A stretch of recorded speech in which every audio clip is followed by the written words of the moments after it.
এই শালা এই বাইক চালাতে কি হেলিকপ্টার? হ্যাঁ, পিছনে मैं উঠাইলে কি আর হুশ থাকে না? অসভ্য লাফাঙ্গা কোথাকার, নিজে ইচ্ছে করে রাস্তার মাঝখানে এসে এখন আমাকে বলছেন? এই কি বলছেন এসব?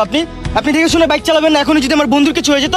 হলো তো ভালোই হতো, আপনার বন্ধুর একটা উচিত শিক্ষা হতো। আমি এক্ষুনি ট্রিপল নাইনে কল দিয়ে আপনাদের নামে বিচার দেব। এই যে আপা, একটু বকবক কম করেন। আর চিংড়ি মাছের মতো তো ফালান কিসের জন্য? বাদ দে না, চল। আপনাকে যেন নেক্সট টাইম আমার চোখের সামনে না দেখি। আমি তো মেরে দেখে একদম ক্রাশ খেয়ে গেছি। যেভাবে হোক ওর সাথে আমার প্রেম করতেই হবে। ভাই, এই অদ্ভুত একটা মেয়ের উপরে তোর ক্রাশ খাইতে হবে? দুনিয়া নাকি খাবারের অভাব পড়ছে? আরে বেটা কি বলিস, এত সুন্দর দেখতে, আমার তো খুব ভালো লাগছে ভাই। তো সেটা তুই আগে বলবি না? আগে বললে কি আমরা মেয়েটার সাথে খারাপ ব্যবহার করতাম? দোস্ত, ও মনে হয় ভার্সিটির মধ্যে গেছে। চল ভিতরে যে নাম্বারটা নিয়ে আসি। ভাই, এই জায়গায় তো হেলমেটের বাড়ি খাইছে, নাম্বার চাইতে যা জুতার বাড়ি খাই। তা বেটা চুপ থাক। দাঁড়া, আমার কাছে নাম্বার নেওয়ার একটা আইডিয়া আছে। তোর হেলমেটটা ভাঙলো কিভাবে? এমনটা কে করলো বলতো? আমার হেলমেট নিশ্চয়ই কেউ ইচ্ছা করে এই কাজটা করেছে। সরি, নাম্বার লেখা। আমার কি মনে হচ্ছে জানিস, কেউ হয়তো ভুল করে তোর হেলমেটটা ভেঙে ফেলেছে, আর সে ভয় তোকে এসে বলতে পারেনি, এই কারণে সরি বলে নাম্বার লিখে গিয়েছে। হতে পারে। কি রে, তুই কি কল করবি?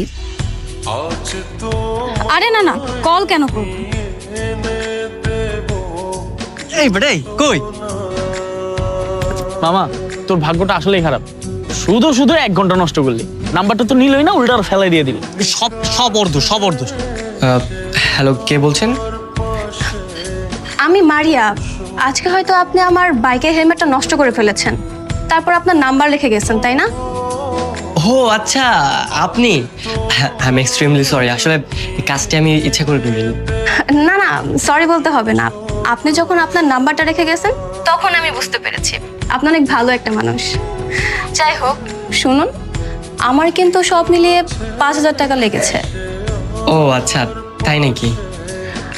না না, আচ্ছা না, টাকাটা কখন দেবেন? টাকা? আপনি তো আমার হেলমেটের জরিমানা দেওয়ার জন্যই নাম্বারটা রেখে গেছেন, তাই না?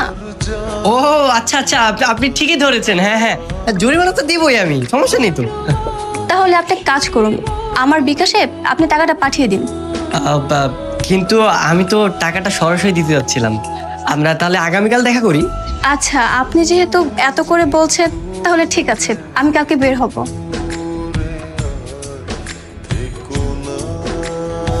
আপনি কালকে সেই কুফা লোকটা না?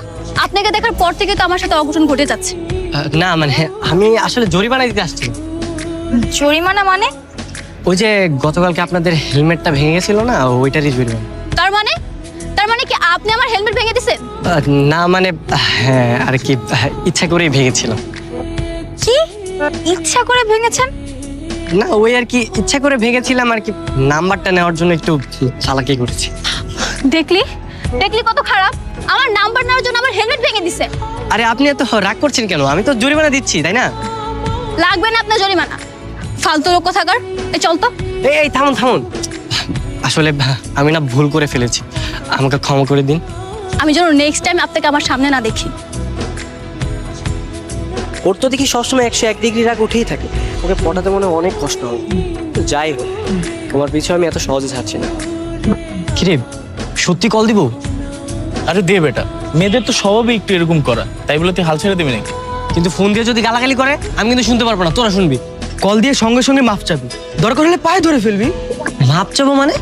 আরে 2 দিন পরে তো এই মেয়ে আমার গার্লফ্রেন্ড হতে যাচ্ছে, আর আমি তার হাত পা ধরে মাপ চাবো? এটা কি হয় কখনো? আরে তোরে সত্যি কে মাফ চাইতে বলছে? মুখে বলবি। আচ্ছা ঠিক আছে।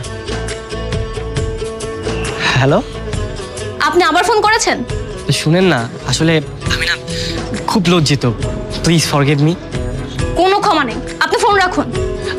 শুনেন না প্লিজ, আপনি যদি চান তাহলে আমি কান ধরে আপনার বাসার সামনে সারা রাত দাঁড়িয়ে থাকবো।